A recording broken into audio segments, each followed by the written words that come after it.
ఇతర దేశాలు ఇతర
ఎవరు బోషికి మా భాషలో గోల్ చేసినావా లేకపోతే టీ తినేసినావా అని అర్థం. పిఎస్ తినేసినా సరే. నన్ను ఎవరు నన్ను పిసికింది? రాజుగారు పిసికినాడు. రాజుగారా? రాజుగారు నేను పిలుస్తున్నాడు రా. అవునా? నీది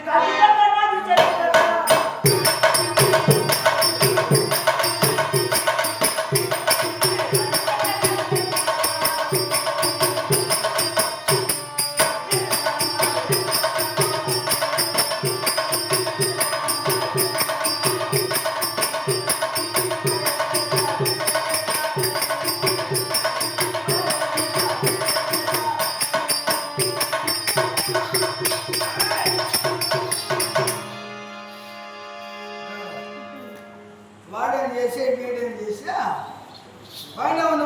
పైన ఏమున్నది? పైన ఆకాశవాణి మోడీగా చేసి పెట్టినది వల్ల మోడీ అనేది అందరికీ తెలుసు. మోడీ పైన పైన పైన కనపడలేదు. అలా బయటకు వెళ్ళి చూస్తే కనిపిస్తుంది. ఎలా ఎలా పోవాలా? ఎలప్ప ఎలా పోవాలా? ఇలా వెళ్ళాలి. కింద కింద ఏదో కింద భూదేవి. ట్రైన్స్ వేసిన భూదేవి ఇదేనా భూదేవి? ఇదే నా భూదేవి. ట్రైన్స్ వేసి పెట్టినది దానిపైన వేసారు. అవును. మన మధ్యలో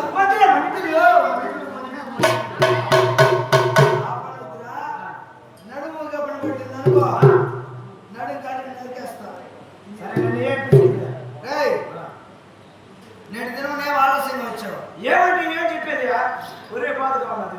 ఏమి నేను పెద్ద పెద్ద వ్యాపారం చేస్తూ ఆటి నుంచి ఇటు కూర్చేస్తున్నాను కదా. ఏం వ్యాపారం చేశావు? ఏం వ్యాపారం చేస్తున్నావువా? నేను ఎరగటి కొట్టి వ్యాపారం చేస్తున్నాను. గుర్తుందారా నీకు? ఏనా నీకు కుదరలేదా? గుర్తు కాదురా, బుద్ధి బుద్ధి కాదురా.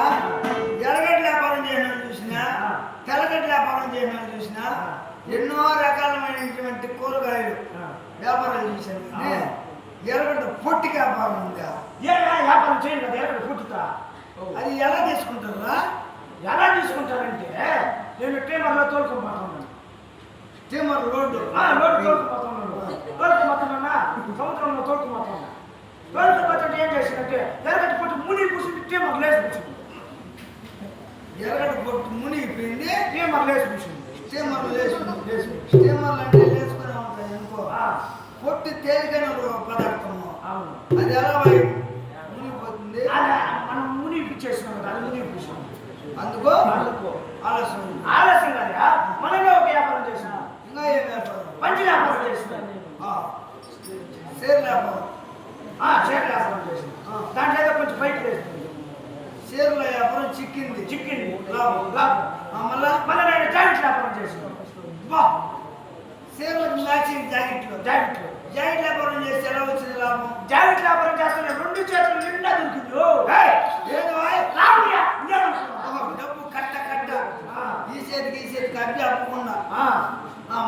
మళ్ళీ నేను లింగి వ్యాపారం చేసాను. లింగి వ్యాపారం కూడా పెట్టాం మగవారికి. అవును. లింగిలో ఎలా ఉండింది? కొంచెం పైకి లేచింది. లేచి కొడతాం వ్యాపారం. అవును. చీరల్లో చిక్కింది. అవును. రైకిల్లో దొరికింది. లింగిలో వ్యాపారం పైకి లేచింది. బిజినెస్ మళ్ళా బాగా వ్యాపారం చేసిన. మొత్తమే వచ్చింది.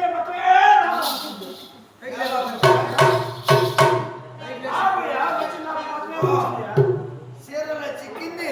రైకిల్లో దొరికింది. లింగిలో లేచింది. పాడలో కూర్చుంది. అంటే నష్టమైపోయారు. అవును. అందుకని మనకి బండొచ్చే శివుడు బరువు వస్తున్నాను. అయినా నేటి దినమున సభ ఆచరించే కార్యం చేశా. ఇక నేను పుత్రకామేష్టి యాగం చేసిన మొదలుగా మునుమునుగా నా కుమారుడైన దృష్టించముడు జన్మించాడు. ఎవరు? నా కుమారుడు. నీ కుమారుడు దృష్టించముడు జన్మించాడు. అటు దృష్టించముడు జన్మించిన పిమ్మట ధూమకేతు అనే ధనుర్బాణం జన్మించినది. తదుపరి 3వ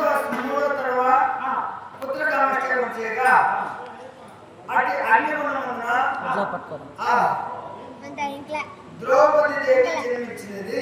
ద్రౌపది దేవి జన్మించిందా? నా కుమార్తె ద్రౌపద. నీ కుమార్తె. ద్రౌపది జన్మించిన మొదలు అప్పుడే పేరు పెట్టాను. ఏం పేరు? అర్జునుడే నా కల్లుడు, అర్జునుడు భార్య పుట్టింది అని. అర్జునుడే అల్లుడు. అర్జునుడి కాబోయే భార్య జన్మించింది. అర్జును కోసమే పుట్టింది అని అలనాడే పేరు పెట్టాను. అవును. ఇక ఇంద్రప్రస్థపురంలో 6 మాసములుగా పాండవుల జాడ లేకపోయినే వారు ఉన్నారో లేదో ఎక్కడికి వెళ్ళిపోయారో తెలియకున్నదే. సవకా మహారాజా